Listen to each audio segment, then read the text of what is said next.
This is The Wheel Weaves, a Wheel of Time podcast with no spoilers. Hey everyone, I'm your host Dani, and I'm the first-time reader going through this series chapter by chapter. As always, there's no spoilers past the chapter we're covering, and that means it's totally safe for first-time readers. I'm joined by my co-host Brett, who's a longtime fan, and he's guiding me on this journey. We'd like to thank and acknowledge our executive producers, Brandy and Aaron Kirkwood, Sean McGuire, Yanis, LightBlindedFool, Green Man, Margaret, Big C, Bennett Williamson, Hannah Green, Noralia, Geof Searles, Erik Reed, Greysin Ishara, Ashlee Bradley, Helena Jacobsen, Matthew Mendoza, and Cyndi.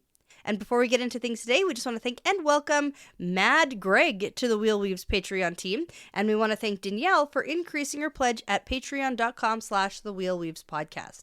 Thank you so much for your generosity and your support. We really, truly appreciate it. We also want to shout out some wonderful people who renewed their annual pledge at patreon.com. So thank you so much to Marianne Breckenridge, Julie Foster, NanoWzrd, LightBlindedFool, Margaret, Christopher Cottingham, Rikky Morrisette, Bethe Halligan, and Cody Fouts. Thank you so much for your continued support. In this episode, we're talking about Chapter 40 of Towers of Midnight. Yeah, Chapter 40 is a making. I had to reread this one. Yeah, well, congratulations. You have passed another critical point in the Wheel of Time series. I feel like every chapter lately has been critical. It's one of those things where, like, everything that's happening is, like, a big critical plot point. We have Perrin's hammer. Yeah. Ma'alinier. Sure. Ma'alinier. Yeah. Yeah. So, good job. You did it. I made it. Power forged weapons. Yeah, it's very exciting. Super cool. It's maybe not the most thrilling chapter. Like, there's some good stuff near the end, too. And the weapon itself is pretty cool. You know, it's interesting to read because I wasn't quite sure what was going to happen next. Sure, yeah. I was like, oh my gosh, is there going to be like a fire tornado? Or, like, you know, like what's about to happen? Like, in the end, it's super anticlimactic. Well, to you. Yeah. Yeah. To me. Well, like, compared to Fire Tornado? Sure, yeah. Like, if those are the two options, maybe. And I mean, cool. Yes. Super cool. It had to happen. And then the end of the whole chapter also. Yeah, it leads into some good stuff, It's really great, yeah. Okay, so this fun fact is, of course, about Perrin's hammer, Ma'alinier, and the real-world inspiration, because for probably at least some people, it's pretty obvious. Do you have any guesses what this is supposed to be a reference to? The He Who Soars? No, the hammer. Ma'alinier. Perrin's Thor's hammer. Thor's hammer. Yeah. Whose name is? Oh, yeah, no, you got it, though. You're right. Mjolnir. Ragnarok. Mjolnir. I don't know. Yeah, it's got the MJs and the silent letters and all the crazy stuff. I actually had no idea that Thor's hammer had a name. Yeah. So, okay. Yeah. MJOL. Now, is that Thor from Avengers or Thor from mythology or both? So, interesting fun fact about Thor. Thor's physique is actually based on Chris Hemsworth, not the other way around. Yeah. So technically sort of both, because both have Mjolnir. The Avengers version there's some differences. I'm going to do the fun fact today based on the original Norse mythology of the hammer. Yeah, because I actually thought of Yeah. Marvel. Honestly, I don't know which is actually better because they're both pretty crazy on some levels. Mm-hmm. But here we go. So, Mjolnir probably meant, like the word itself meant lightning, or related to something like new snow or white, as in the color of lightning. It's a little bit lost exactly what that translates to. But then the word Mjolnir created words meaning things like thunder in different languages. Like, there's a whole bunch of stuff. So anyways, not the most exciting part. But the hammer is the thunder god Thor's symbol of his power. So, a couple questions you probably have about the hammer itself. How heavy is it? Pretty heavy. Yeah, so probably at least as heavy as a large whale. Whoa. Yeah, I know. It's like, what's the scale? What's the units here? A large whale. Got it. In Norse mythology. Yep. And that's based on the fact that it took 4 giants to pick up his hammer and steal it. And then also the combined strength of both of Thor's sons, Magni and Modi, to lift the hammer. So, according to Norse mythology, Thor was the only one who was shown to be able to lift it and actually wield it in battle. So that's like a little reminiscent, too, of Perrin being like, wow, this is a really heavy hammer. Yeah, I don't think anyone else really... Maybe Loyal. Yeah, maybe. Yeah, exactly. Like Ogiers probably could pick it up and wield it. Yeah. And then the whole whale thing was based on like other like strength feats of Thor in mythology, which included lifting and or throwing a large whale when some other gods couldn't do that. So it's just, that's the comparison that you have. Like a beached whale? Did he like throw it back into the sea or something? I don't have any more information about that besides the fact that... Why is he just lifting up whales? I don't know. And tossing them? I don't know. It's hard to say. Who's to question the gods? Not me. Yeah, no, Not never. me. No, never. And then who was it made by? So it was forged by the dwarves Brock and Eitri in Nidavellir, which is the home of the dwarf craftsmen. And in the original Norse mythology, Loki... So, I know that guy. Yeah, exactly. The brother, right? The brother, yeah. Okay. Half-brother. Oh. Conscripted the master dwarf craftsman, Brock and Eitri, to craft Mjolnir as an apology to Thor for cutting his wife Sif's hair. Again, no follow-up questions, please. Okay. Okay. And then last, what does it look like? The hammer is said to resemble a masonry or blacksmithing hammer with the half-length handle. So, it can be assumed that the hammer was oversized as well, though. Okay. Yeah, so just a couple of fun facts there about Mjolnir, and that is what Perrin has crafted here today. Turns out, and next time I get a bad haircut, someone owes you an apology. A giant hammer. Yeah. A big gift. Yes. That's what I took out of that. I'm also wondering why Tyler isn't here. Yeah, no. This feels like a Tyler chapter. We don't have that kind of time because I know. You want to know why? Poor planning skills and bad use of time for the past 5 years, roughly. Oh, okay. No, 35 probably for the past 1 year.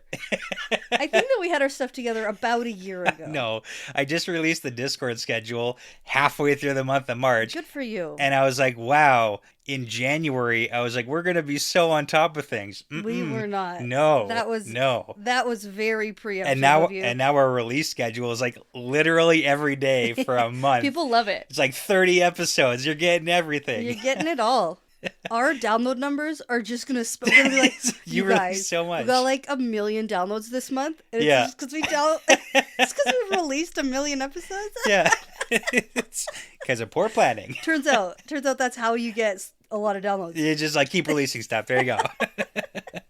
Okay, we got to get into this because it's an important chapter to go to. Okay. It didn't get my favorite chapter of the book, but it's iconic. Have we seen your favorite chapter yet? No, you haven't. Oh. Yeah. Okay. I'm still sticking with my Egwene Tower shenanigans. Yeah, that's fair. I like that stuff. Yep. And maybe even Nakomi, just for maybe shits and giggles. Okay.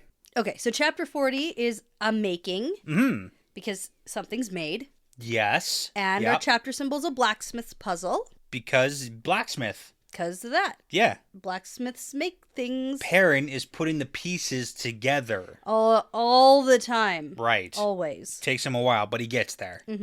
So we start in a Perrin perspective, and it's kind of interesting because we hop all around. We do get a lot of perspectives this chapter. It's not just Perrin. Yeah. So Perrin is sitting alone in the camp, and everyone is through the gateway, and the camp is all set up, and he's got time to rest, which is bad because he hates resting and he hates thinking. Yeah, so we advocate for less thinking from Perrin and more doing. More doing. But this is the big thing. We just escaped from the whole whatever White Cloaks shenanigans that was. The White Cloaks and then also the Slayer dream jumping around, almost killing each other, and Hopper dying. Yeah, yes. So we got away from that, and now we're far, far away, and now it's like, okay, well, now what? Because the trap that Perrin was pretty sure was going to be sprung did not get sprung? Springed? Well, I would just assume that they escaped the trap. Yeah, but you know who's stuck in the middle of it? Friggin' White Cloaks. I know, and it's so annoying. Like, you know whose fault it's not? Yours. Yeah. But you know whose problem it's not? We're jumping ahead. I know. Okay. All right, so there's no wolves around here, and that's bad. Yeah. And there's lots of smells all over the place. And he feels bad because he just lost Hopper again. Yeah. Yeah, but don't worry, Fail, she can tell something's wrong. Yeah, something's wrong. Are you okay? You're not okay. And she's like, you did a good job here. You destroyed the triangle. Like, the dome is gone. Like, clearly things went pretty well there. We escaped. Yeah, like, we're all here and alive. Like, that's a win. That's a win, but Perrin is like, no way, we failed. Yeah. 5 of my pack mates are dead. Well, yeah, I mean, they're not all dead. It took 5 and they couldn't bring them down. I'm pretty sure it read like they all died. I don't think they all died. I'm pretty sure they didn't. Okay. Just like some of them.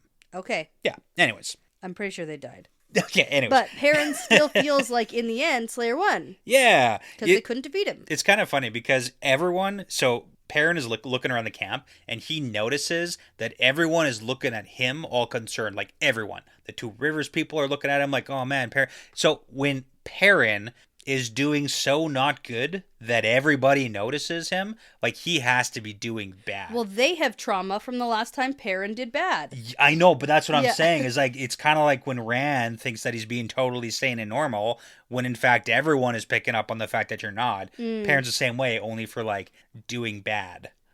Okay. Just as, like, a reference point. People can tell. Okay, so Perrin is going to go do something. Yep. Because he can't just sit around and do nothing. Gotta do something. Now, Perrin heads over to Arganda and Galen, yes, who are my new favorite duo. Do you like them? I like them. They're a little bit like, head buddy. I know, I like it. No, in this, they work well together. Yeah. And they agree on stuff. Yeah. They're a good duo. I like them. We're all a little bit happier now that all of our leaders are, like, safe and back and not with the Shido anymore. Like, there was a lot of tension. There was contention. Yeah. But I like these guys duoing. I like them too. Yeah. Okay. Now, everyone follows Perrin, I guess, to make sure that he's okay. Well, he's like the commander, right? Like, okay. He probably has orders to give out here. Sure. So he asks for a map of the Johanna Road. Yeah. And I had to remind myself that we aren't near there anymore. We were just there. We were there, but now we're in Andor somewhere, potentially around Whitebridge. Exactly. But the White Cloaks are still back. Well, yeah, because they don't have traveling. Exactly. Okay. They're back on the Johanna Road. Okay. So we look at the map, and Perrin wants to know, where is the best place to set up camp on this map? Well. And then. Yeah.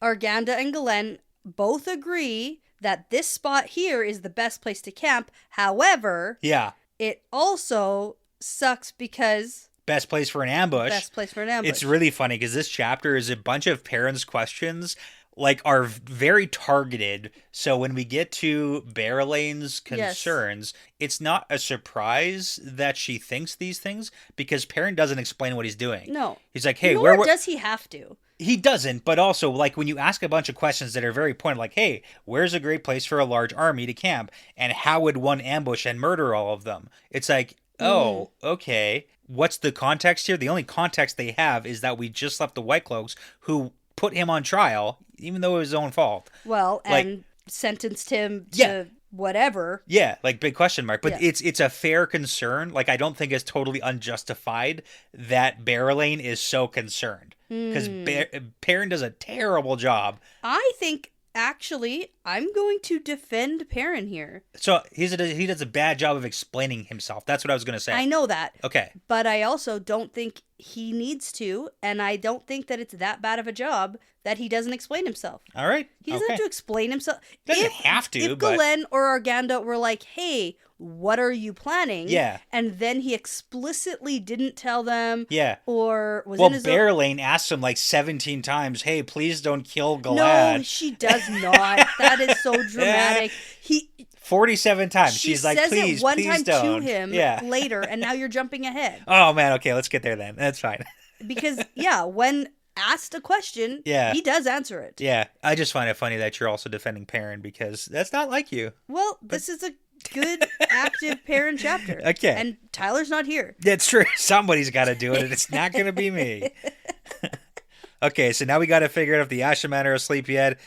No, because we're worried about how bad Perrin is doing, so they stayed awake just in case. Just in case we need you. Yeah, and we do. So, okay, go check on the White Cloak Army, guys, and go. So this is like the line of question. Like, he asks about the camp, the ambush, and he's like, okay, go spy on the White Cloaks. Let me know what's going on. Yep.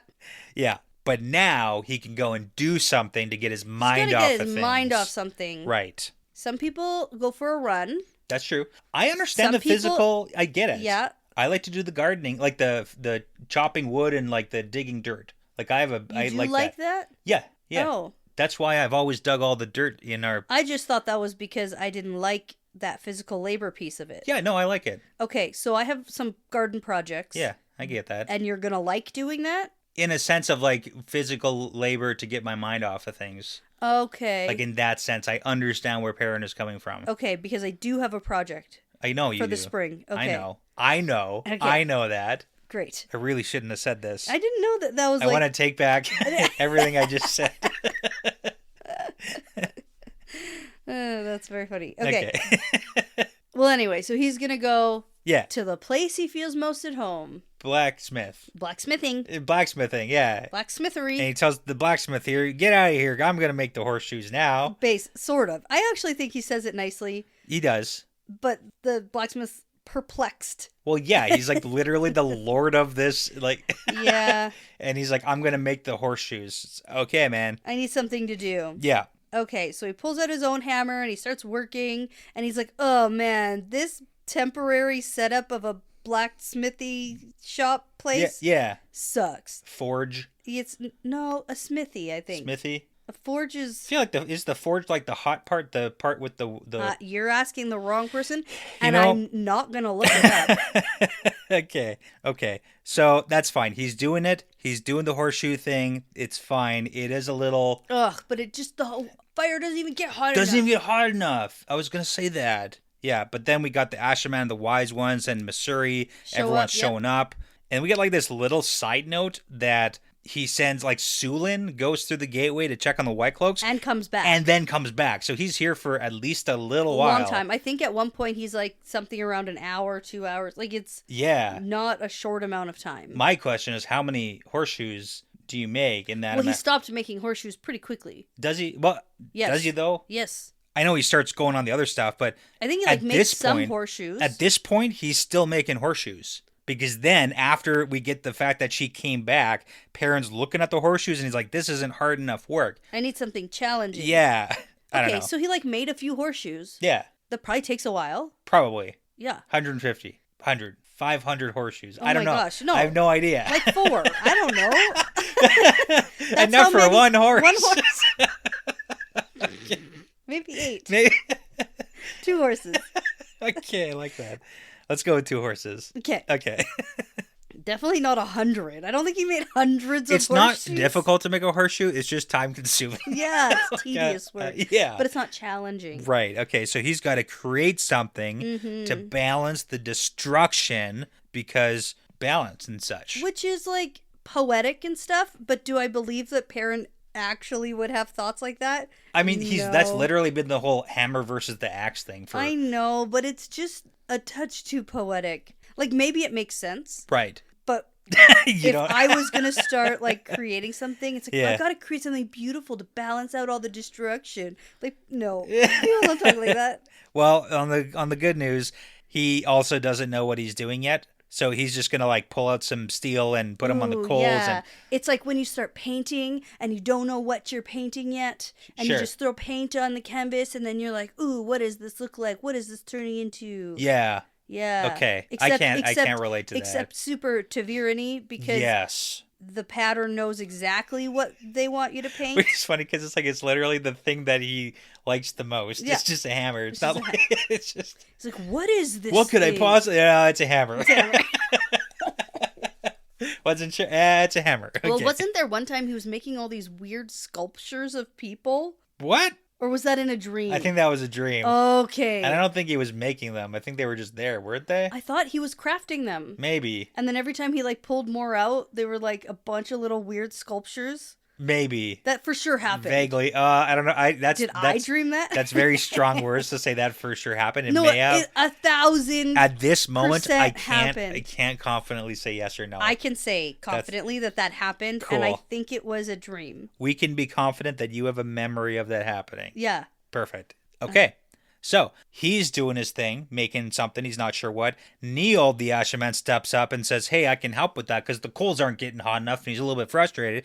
And then the two of them start working together. And then Perrin starts losing himself again in the work. Because he's like, this is great. This is fantastic. And Grady, the other Asherman, is like, Neil, what? Okay, hold on. Pause. This crafting of the hammer is going to get moderately to very, very suggestive. It's pretty sexual. It's a touch that way. Yeah, because it's like, what are you doing, Neil? And he's like, I don't know, but it feels right. And then Perrin continues to pound harder and harder. Yeah. It's like, whoa, guys. Yeah. Hold on. We have an audience here.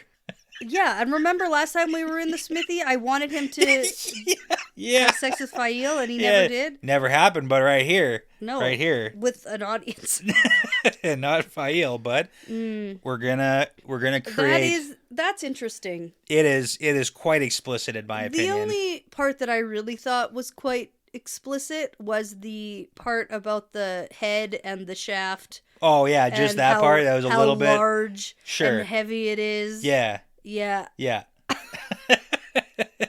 So besides all those points... What could I possibly be making? Besides all those things we just talked about. Okay. But now we can sidestep that. Sidestep it, but it's actually a very cool scene because we get to witness the creation of a power forged weapon and a talent that is basically being rediscovered by Neild, which is helping to create, on the power side, power-up weapons. It's so cool. Like, it's some serious teamwork that they're putting into this. And to think about all the, like, the craftspeople that made the power forged weapons, like, you have to have someone who's good with the power, like the channelers, but you also need someone who's super talented, like Perrin, to create the weapon itself. Good weapons. Yeah. Like, it's not just on one or the other. It's like those heron mark blades.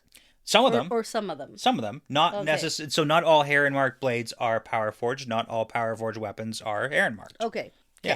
Yeah, so it's kind of like a pretty neat thing. So eventually... Oh, it's Tom's daggers? Because they glow blue. Power forged, yeah. Well, they don't glow blue. When they attack a shadow that's what I mean. wrought weapon, there's like some blue lightning stuff that happens. I thought they glowed blue when they came near Trollocs or something like that. Oh, man, that is 100% Lord of the Rings. No, it's not. That is 100%. No. Literally, Sting glows blue when orcs are near. No. Well, that happens here in this book series too, I think. Oh, man. I don't think I know anything about Lord of the Rings. I wouldn't have just... It was literally, that is... I think that happened in this You just series. That was so on the nose that we can't not... that people will riot. Okay, fine. People being me. You will riot I will riot. To have a shot? I want to have a shot because you made such an explicit Lord of the Rings I'm not reference. drinking that bubblegum vodka. You have to just... No, I'm going to go get something else. I don't want that. Fine.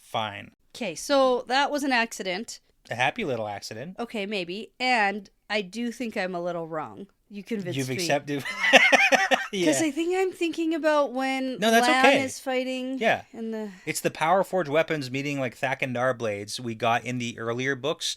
A few more references than we've seen lately about the like blue lightning sparks that it creates when they clash. But the glowing blue weapon is very specifically Sting and Lord of the Rings. That's so annoying. Okay, cheers. Yeah, cheers to power forged weapons. Okay, so we have Neild urgently calling for the wise ones to form a circle. Now, question about this. Sure. I said I can't. True. Isn't it one of the three oaths not to create weapons with the power? Yeah. So if Missouri was part of a circle that was creating a power forged weapon, would she be able to do it? Depends on... I'm going to say that's a technicality because the phrasing of the oath isn't to not make power forged weapons. It's not to create weapons for one man to kill another. And specifically, Perrin's power forged weapon isn't specifically for one man to kill another. He's really specifically using it to kill Shadowspawn. Like, that's the big thing. And also, if she doesn't know what she's doing, then you could say you can bypass that oath. Okay. So, like... Definitely like a question mark. Okay, well, either or. I don't think Missouri's involved in this circle because Neild and Grady specifically involved the wise ones. Yeah, exactly. So I think that technically they might be able to, but I don't think they do. So we've got the circle. He doesn't have time for them to argue. And then sparks are flying. And then we get 18 pages so much. Perrin just blacksmithing and blacksmithing and blacksmithing forever. That's the verb, yeah. Pounding and pounding. Pounding and pounding his large hammer and forming the hammer. And you know who He's really wants... his hammer to make a new hammer. You know who really likes his hammer? Barrelane. Fail. Oh, Fail does. Yeah, she has a little thought a little bit later on. She's like, I wonder if he knew what he looked like as he was pounding and pounding out his hammer. Wow, it looked good. Okay. You know what? There's something to be said for when someone is doing something that they love with confidence. Sure. I think that is Sure. pretty sexy. Sure. Okay. No matter what. Okay. And this is like the only thing Perrin does with confidence. Yeah. You know? So you're admitting on the podcast that me talking about Wheel of Time is very sexy because I am doing something that I'm confident in. Oh my God. And that I love. You walked yourself into that circle. That's your own fault. Yeah. The sexiest thing you do, babe. Yeah. Okay. All right. So it's good, funny. right? Yeah. Yeah. That was good. Yeah. All right. I thought you were going to be like, you don't have to laugh that hard. No. I understand what's happening here. Okay, so he knows he doesn't want to leave. We get a lot of stuff about his leadership and lead. But eventually, he's like, okay, well, if I don't, who's gonna? Yep. And if I abandon the people and they die, it's my fault.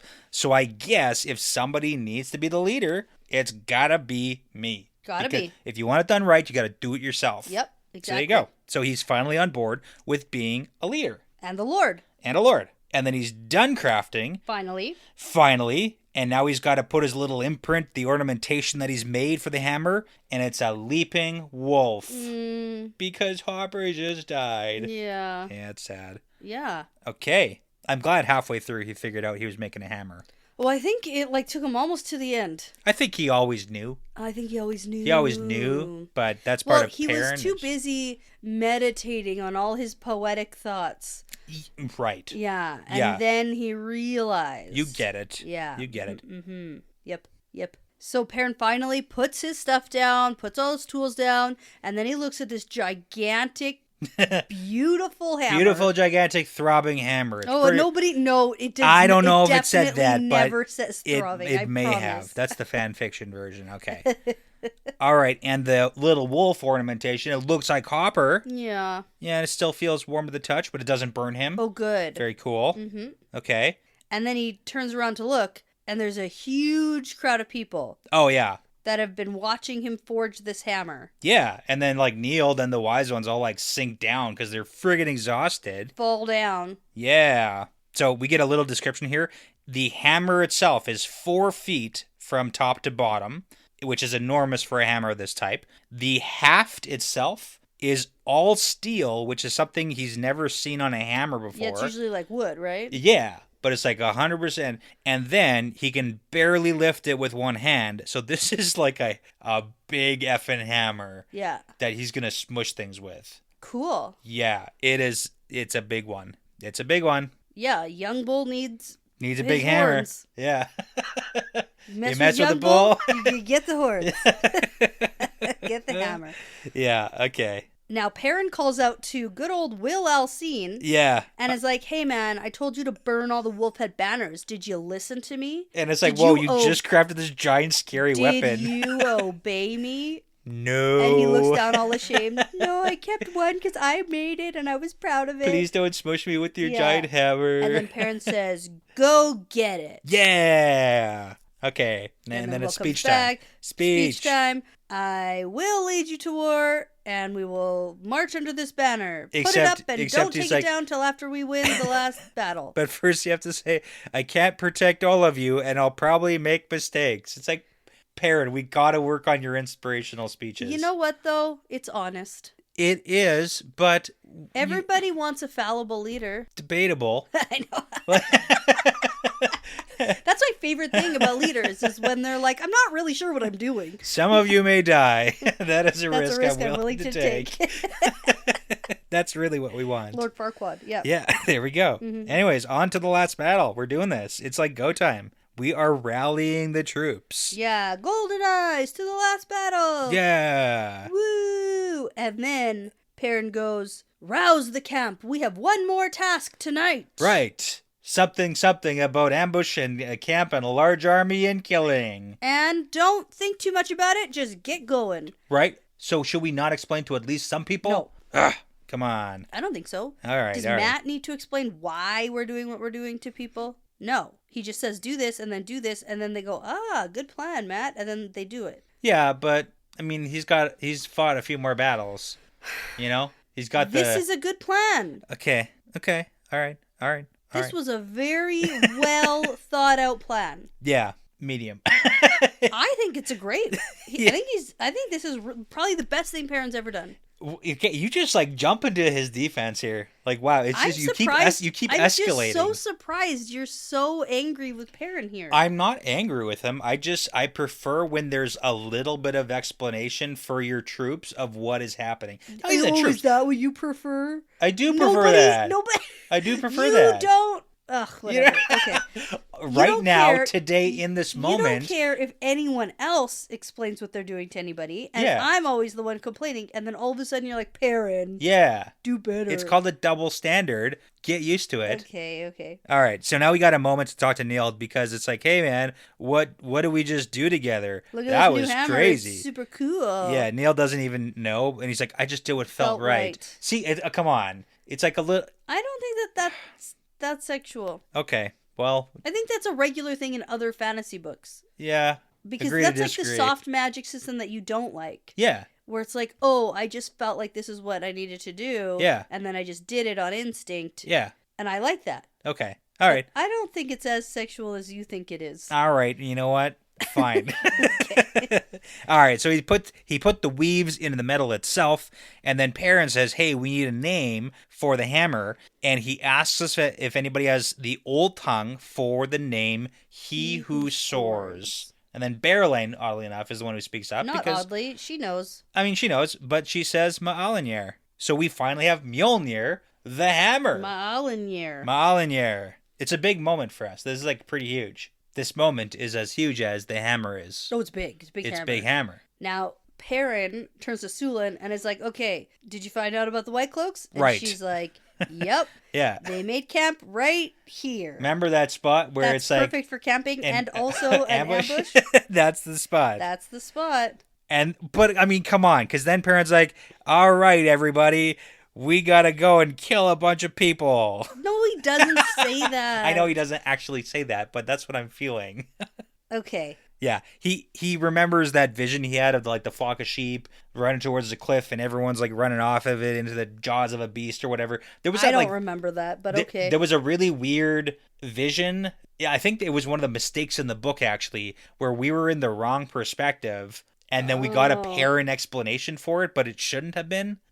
Okay, anyways. Okay, maybe. Yeah. If that rings a bell, that's kind of what we're referring to here. Okay. Yeah, but we have to make gateways and make sure the entire army crosses. Yeah, because we gotta go, because he realizes that the trap is still on. It's still on, yeah. And I think that's the tidbit for me where I was like, oh. Trap is on. The trap is on, which means he's gonna go save the White Cloaks. You can't be trapped if you're the one who springs it intentionally or something. Well, I mean, ask the Black Aja hunters, because they're so good at that. Yeah, there's a few people we could ask. Mm-hmm. All right. Anyways, but we got to move stealthy as stealthy as we can for an army this size. And it's time for Perrin to lead. And we got to bring this new hammer and get some experience. Blood on it. Some blood on it. It's actually a pretty cool line because like the hammer he left behind was the hammer of a blacksmith, and the hammer he carries now is the hammer of a king. Ooh. It's pretty cool. Like it's some good writing here. Exactly. Mm-hmm. There we go. Okay. All right, so we are going to switch perspectives, but before we do that, I think we take a very quick break. Okay. And then we come on back. Sounds good.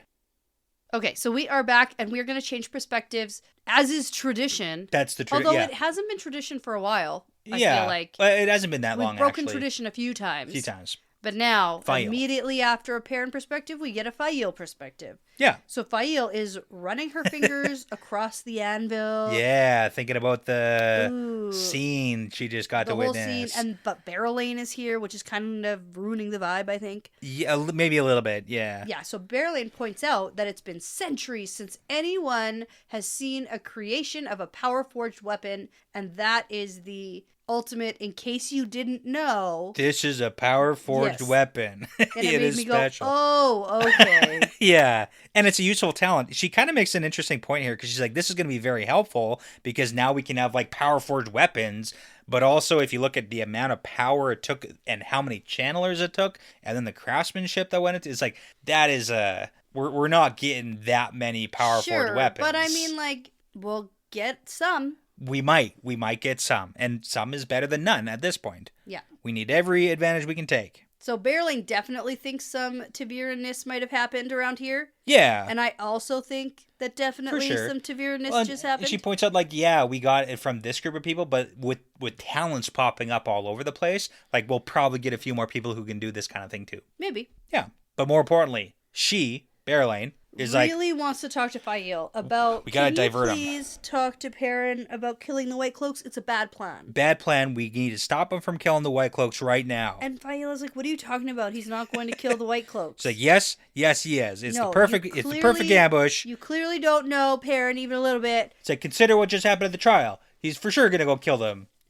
And that guy I really like is there. Yeah, okay. If you're going to kill the White Cloaks, at least spare the leader. Yeah, at least spare the very attractive leader who I wish to marry for political gain also beautiful babies. We cannot let someone as beautiful as him die right now. It's not allowed. I am a smitten kitten.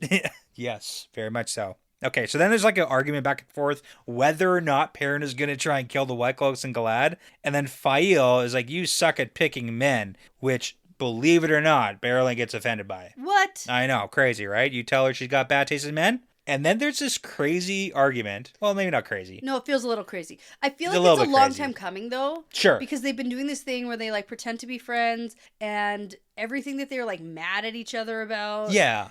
Really has been swept under the rug, so I assume tension has built. Yeah. So here's the thing, too. Like, I actually have always liked Barreling, not just for the boobs. I swear. Sure. It's also because in her mind, she is doing everything she can using the tools she has to help Mayenne. And that's what she did when she was trying in The Dragon Reborn to get with Rand, was because she was trying to connect herself to the Dragon Reborn to help protect her country. Right. And when that failed with Rand, because he was a little bit bonkers, she went to the next, well, not the next, because she said no to Matt, because that would never work. Yeah. But Perrin was the next ideal choice to tie herself to Rand. Mm-hmm. And she's always been very explicit about that. Yeah. Yeah, she can kind of be a dick with the whole Fael thing. Definitely, yep. Like, I'm not letting her off completely, but there is something to be said for her role in protecting Mayenne as a country. I appreciate and I respect that. Okay, fair. Yeah. Because marriage for political gain is a real thing.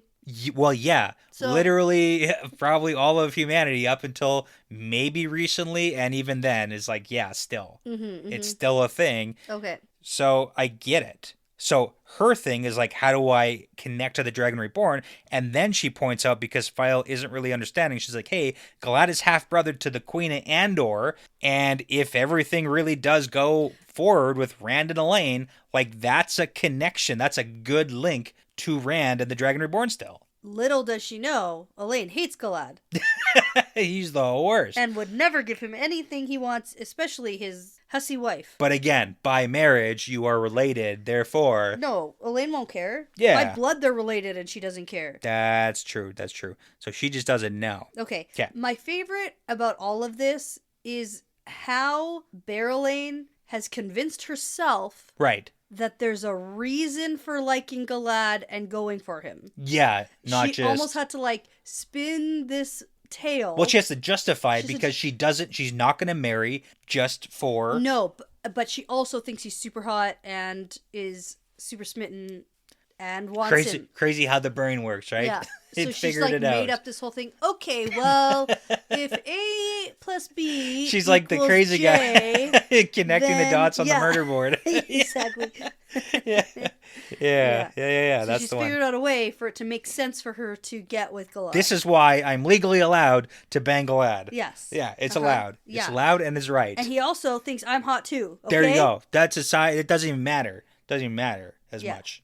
Okay. But yeah. So anyway, we have that's to it. stop Perrin from attacking the White Cloaks because that's for sure what he's planning to do. At least save Galad. We're running out of time. Yeah. Okay. So Barreling says it lots of times, but I think she only says it one time out loud to Perrin. The whole Yes, spare Galad? Yeah. Yeah. She says it to Fael, and Fael's like, no.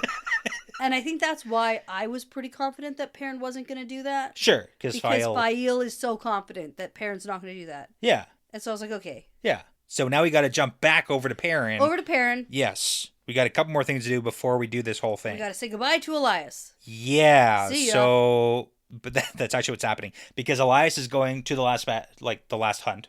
Oh, good catch. Yep. Just want to clarify. It's the last yeah. hunt. And then Perrin says, hey, remember that metaphor about throwing away the axe if I like using it? Well, that applies to leadership too. Sure it does. Whatever, Perrin.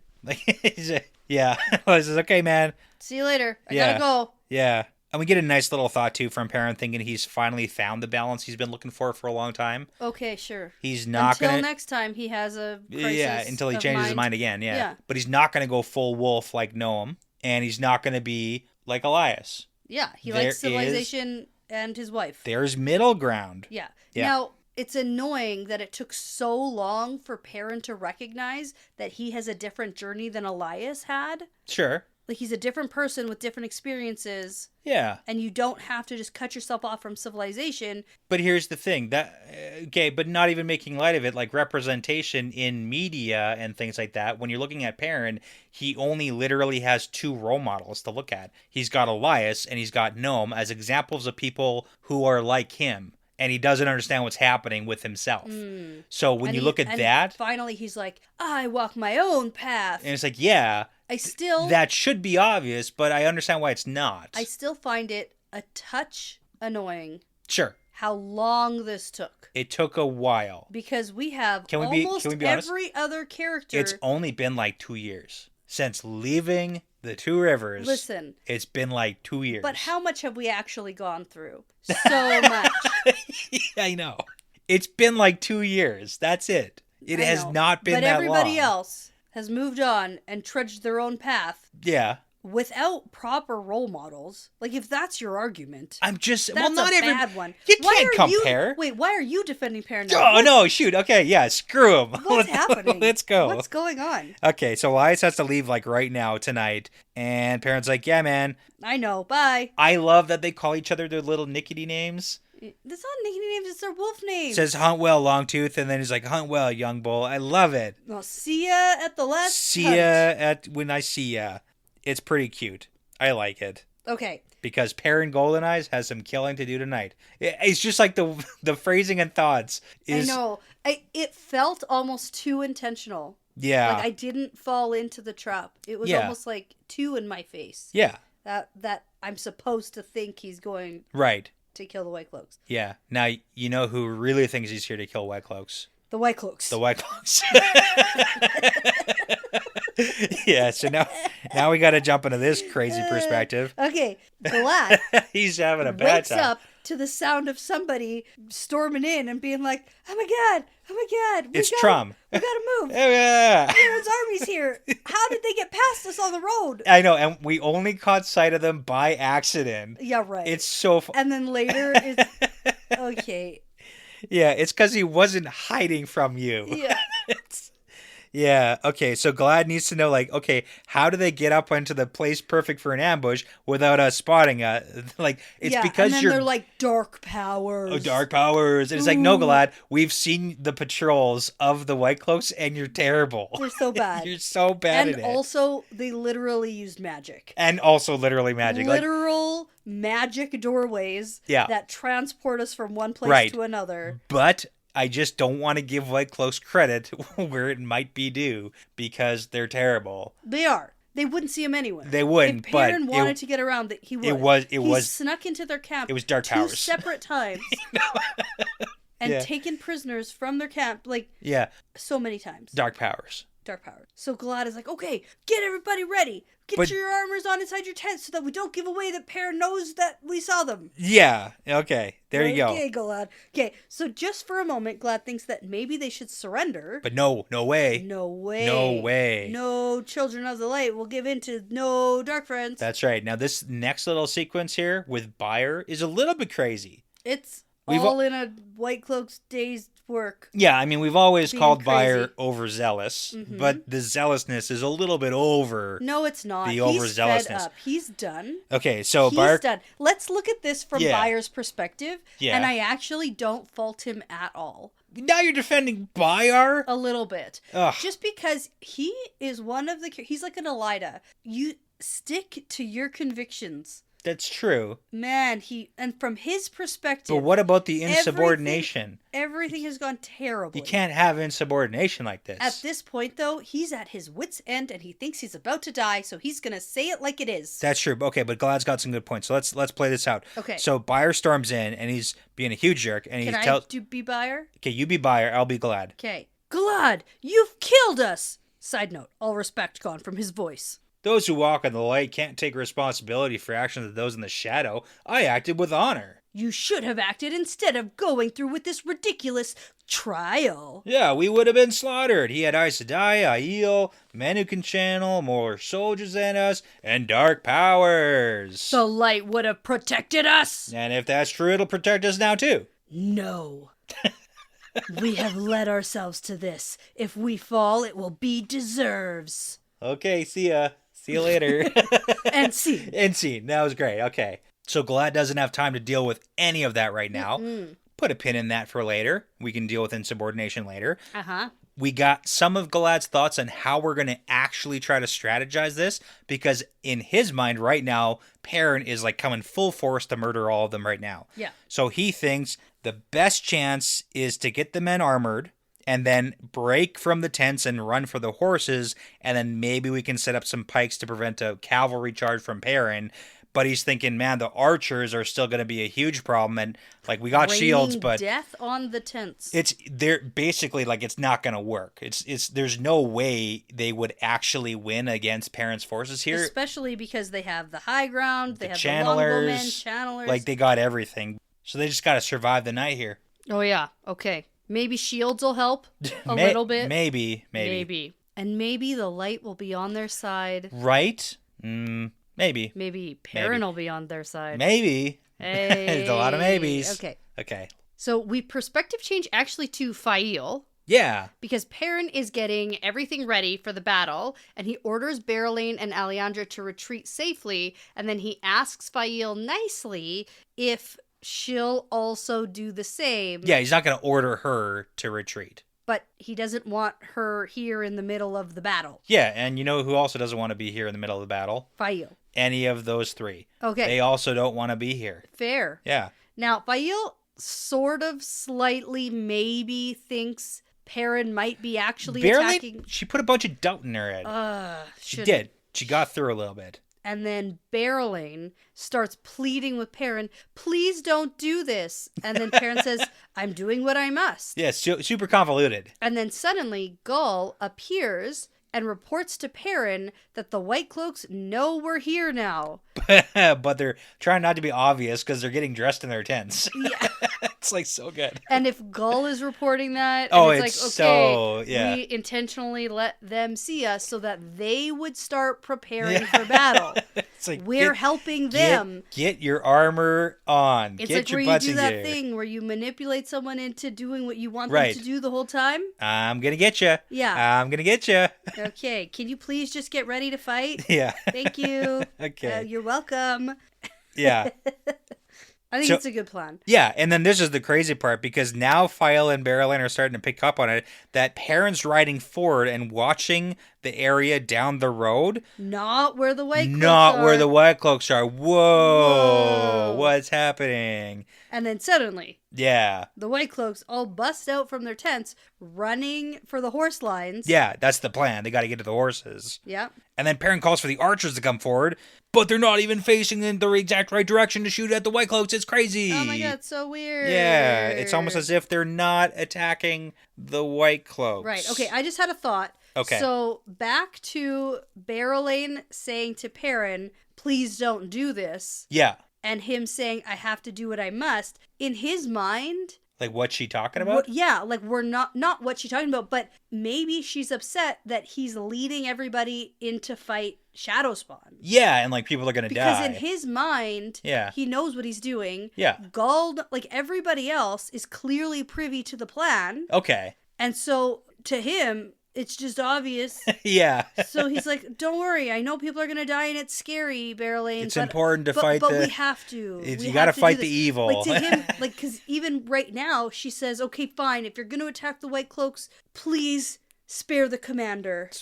save the hot one. Save him. Yeah. No, and then that's when Perrin is like, what are you talking about? Yeah, like the whole reason we're here is to keep Galad Damodred alive. Like that's the reason why I'm doing this. That's why I'm thinking that he felt like everybody else knows what's going on. Yeah. But I mean, that's also Perrin. Perrin Exactly. assumes people know what's going on because he doesn't explain himself very well. I have to say, I do think that a lot of these people know exactly what's going on. Sure, just not. Because the archers are set up in the right spot. Yeah, we're not shooting at the White Cloaks. Arganda and Galen know what's going on. Gull knows what's going on. Yeah. Everybody who needs to know what's going on, no. So it's a need-to-know basis, and Right. Berelain and Fael. I think that he just assumed that they would figure it out. That's true. That's true, too. And they didn't. Yeah, So yeah.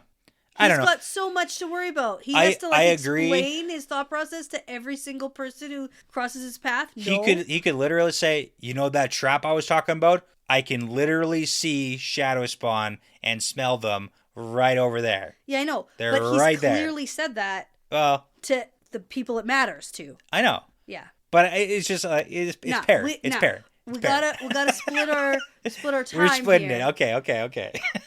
I can't just be explaining everything to every single person who asks. Fine. Yeah. Yeah. Anyway, so Fael feels like this is going to go wrong. Yeah. And then we have the Ashaman calling out like, oh, I can feel channeling. And then the soldiers call out that they can see stuff moving in the fog down there by the riverbank. And Perrin is not staring at the White Not Cloaks. staring at the White Cloak still. And then, boom, shadow spawn start jumping up out of the fog. And there's thousands of them. There's a whole army. And there's Fades. And there's Trollocs. And there's all sorts of crazy stuff happening right now. So then we got the Ashaman throwing There's up. thousands of them. Well, thousands. It's huge. Huge. It's a big army. Big shadow spawn army. It's the last battle. Come on. That's what we're here for. Part and then, of it, uh-huh. Yeah, the Ashaman throw up huge balls of light. So I like that. And it turns out Perrin's army has managed to surprise the shadow spawn. Yeah, because they were here to kill just the White Cloaks. Yeah. But it's a reverse. Boom, we're going to kill you now. It's an ambush of the ambush. Right? The ambushers become the ambushees. Yeah, battle's on. And Perrin has his giant, fancy, new, huge hammer. He's got to crush some skulls. Okay. Not White Cloak skulls. Not White Cloak skulls. And we just hope that the White Cloaks don't attack Perrin's men and Perrin in the midst of all of this going on, and they actually attack the shadow Because we have spawn. no experience with White Cloaks watching Perrin and his people fight Trollocs. Right. Mm-hmm. Right, except for that one time, very specifically, where that happened in the Two Rivers. Oh, yeah, that did happen. And they were like, Perrin, he must be tricking us or something. Oh, mm-hmm. He brought them, and Just now he's to kill fighting them. them. Yeah, because it's a trick, you see? Do you get it now? I do, I get it. It's a trick. Mm-hmm. It's a trick. Yeah, I get it. He's tricking them. Okay, this was an exciting chapter. I like it. I like It's a it. good one. Now, we have to talk about something we missed by accident. Oh, okay. And the people are going to want us to talk about it. Okay. Aram. Oh, yeah, okay. Perrin officially takes responsibility. Yeah. And says out loud to Aram's ghost. Right. Force Ghost, who's standing there. Mm-hmm. Yeah. Let you down, bro. I let you down. Yeah, he's like, I should have been there when you needed me, and I wasn't, and that's on me. Yeah. Which you know what? I It's don't sweet. fully agree with, but the fact that at this point he can look back and see that. Yeah. And not like berate himself and be down forever about it. Yeah, but, that's true. Like, we're not going to beat ourselves up completely, but taking a little bit of responsibility, like, I get that. I get it, and if it's healing for Perrin, and it's good. he's learning from that mistake. Yeah. Because this entire time I was thinking about, I don't remember who said it, but somebody told Perrin that at some point they're going to have to fight. Mm-hmm. You can't just tell an army, we're getting ready to fight, and then they're never being Yeah, I think that was Gaul, who was like, hey, man, two times, point, like, you gotta do it. You gotta do that. At some point, they want to fight. At some point, they have to. Yeah. Otherwise, they stop believing in you and they stop trusting you, and it's weird. Stop being ready for battle when you say be ready for battle. Yeah. So this is kind of that. Because in all fairness, Perrin did not have to bring this army here and put themselves in this danger at all. Right. They did not have to do that whatsoever. They put themselves in this position in order to save the White Cloaks. Yeah. So that's very noble. And get a taste of the last battle. A little bit, yeah. A little bit of training. Here we go. Okay, now it's been a while since I got to read a new chapter. Yeah. Yep. And it's kind of crazy because the third season of the Wheel of Time show comes out this week. Yes, yeah. So we're sticking with one chapter at a time because we got lots of recording to do with also the TV show, but we're going to continue the book. We get to do lots of recording because we're having so much fun. Yeah, we're powering through. We're doing it. Uh-huh. And at any point, if we could get to the Tower of Genji and save Moraine... That'd be super good. That'd be good. That'd be great. That would be so excellent. I'm really wanting that to happen. Yeah, like I don't want to promise that it's next chapter. It's not. Okay. All right. Okay, well, before you go ahead and forge a giant power-wrought giant hammer thing, I'm going to say that this is part of the pattern now. Yeah, it's part of the pattern.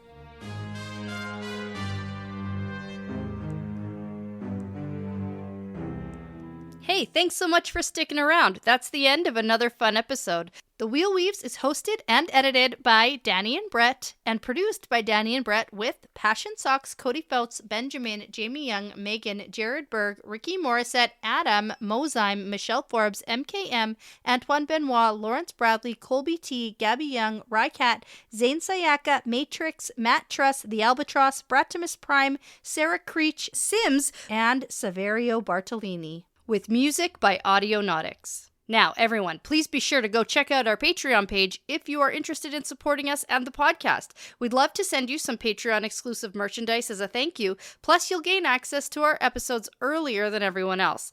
And, at the time of recording, we have almost 50 bonus episodes for your listening pleasure. Find all that and more at patreon.com/thewheelweavespodcast.